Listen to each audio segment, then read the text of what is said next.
It's no secret that Arizona is facing its largest budget deficit in its 98-year history. But what you may not know is its effect on public education throughout the state. Many of the courses offered here at Corona are funded through the CTE program, or Career and Technical Education. This includes automotive technologies, TV production, advanced child development, and more. So, how big is this problem? We find out. Currently, the state allocates $11 million to the vocational education program. This proposal reduces state spending to $57,700. This results in a total loss of 99.9% of funds. So, what do students and teachers think? I think it's a really bad idea.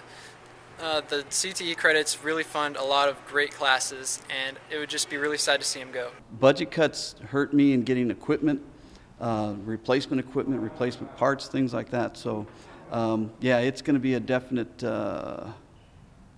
detrimental thing to the school and to automotive.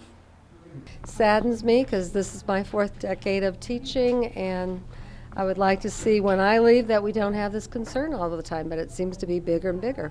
Next, we sat down with Nori Cannell, the director of CTE for the Tempe Union High School District. This is a terrible cut for Arizona. It's a terrible decision, and I'm confident that our industry partners, our educators, our parents, everyone is concerned about this cut of funding and that everyone is fighting for it right now. We, as a school district, we've been very committed to career and technical education. It's always been the philosophy of our school district. Steve Adolph is a district superintendent and a longtime CTE advocate. We provide a comprehensive high school environment, and so it's really important to us that we prepare students for life after high school. That's our mission statement of our districts. Next, we met up with State Senate Education Chairman John Huppenthal to hear his opinion on the issue.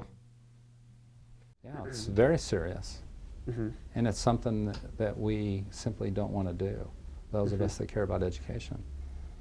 These budget cuts are just simply horrendous. Are you aware of the current proposal to cut money away from the CTE and vocational education programs? I am, yes. How do you feel about that?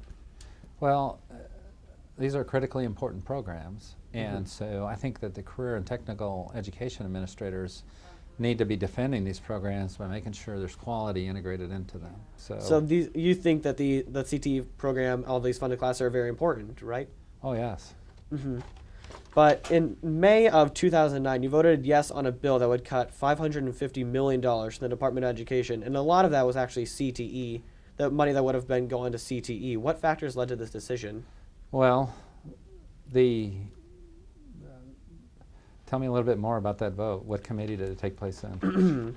I actually have that right here. This was right here.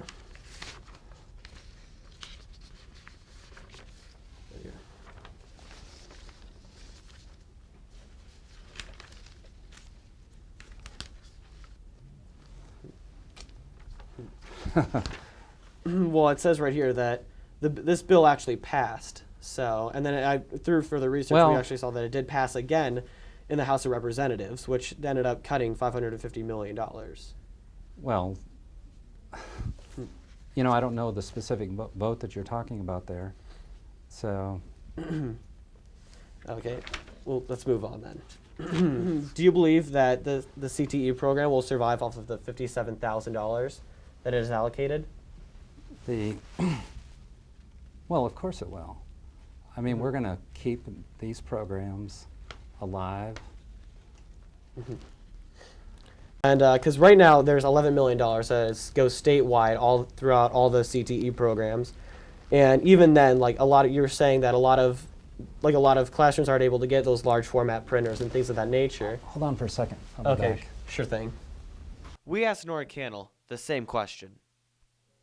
We have over 100, I'm going to have to check that number just a minute. Okay, yes, that's okay. Yes, we have over 104,000 students statewide who participate in career and technical education programs, and so no, that drop in the bucket will not continue to support these programs. So who is actually trying to cut the CTE classes? Is it the governor or is it the state legislature? Or? Oh, well, it's part of the governor's budget proposal. They have to go through. It's very difficult to make budget cuts because everybody's always hurt in some way. And we know that in this difficult economic time, we have to go ahead and do that. And this was one of those that was offered up, the $11 million for the maintenance of effort for the the federal Perkins grant. So we know that that's just something that happens with budget proposals. We are fighting to maintain that funding, and I'm confident that our lobbyists and all of those advocates for career technical ed will help us keep that funding. By cutting the CTE program, the state would be saving $11 million, right?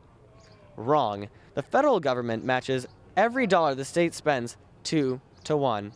So the original plan of saving $11 million actually turns into a $36 million loss. This happens because the state must pay back every dollar the federal government spent through a long and dreadful audit process. But there's something Corona students can do. On May 18th, students can vote on Proposition 100. This proposition will increase taxes by 1 cent and will raise an estimated $3 billion for education, which could spare some of the programs like the CTE program. So, remember Corona, vote on Proposition 100. I'm Keith Wagner, CDS TV.